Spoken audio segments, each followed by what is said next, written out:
Hey, you rustic boy, who are you? And what are you doing here? Don't you know English?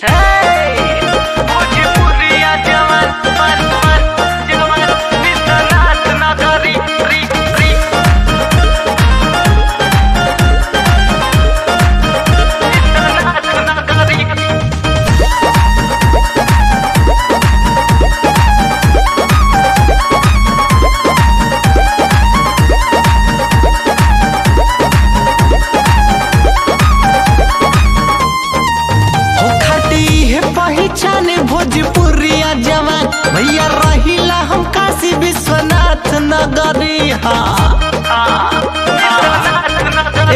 खाटी है पहचान भोजपुरिया जवान भैया रहिला हम काशी विश्वनाथ नगरी पके गंगा स्नान खाके बनारस के पान हम तो गमछा के बांधिला घुमा के पगड़ी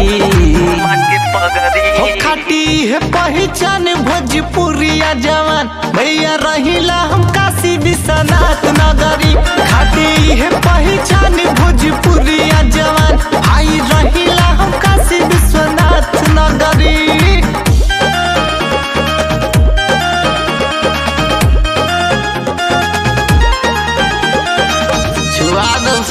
छुआ दो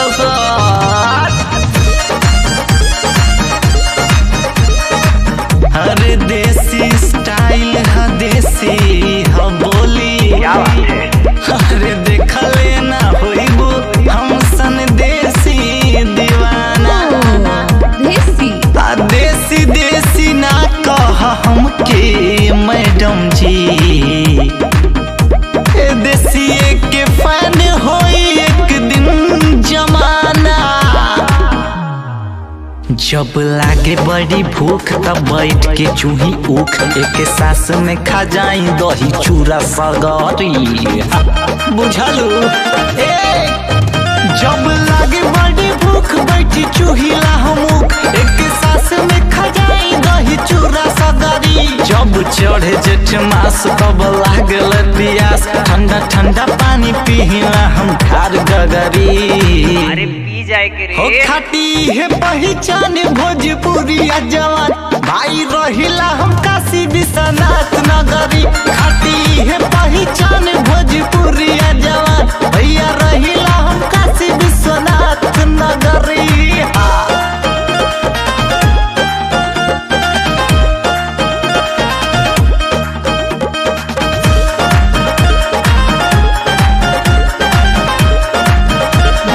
हिला दो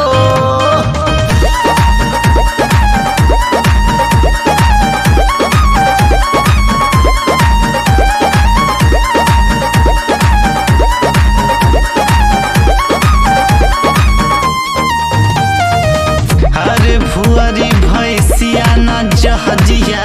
से कम्बा खेलते जवान भई गुर देले गोली डंडा मारी सस बैंकॉक थाईलैंड इंग्लैंड ले दुनिया में फहरे भोजपुरियन के झंडा समझ में आइल का पहनी कुर्ता कलरदार पियर धोती धारीदार थैली लटकल कुर्ता के दोनों कगरे पहनी कुर्ता कलरदार पियर धोती धारीदार थैली लटकल कुर्ता की दोनों कगरी छेड़े पुरुआ जब गीत देला पछुआ संगीत बैठी भैंसिया के ऊपर माही गावे कजरी हो खाटी है पहचान भोजपुरिया जवान भाई रहिला हम काशी विश्वनाथ नगरी खाटी है पहचान भोजपुरिया जवान भैया रहिला हम काशी विश्वनाथ नगरी। Hey, let me tell you, ma'am, I can read English, write English, speak English, understand English, but I prefer Bhojpuri because I cannot feel English.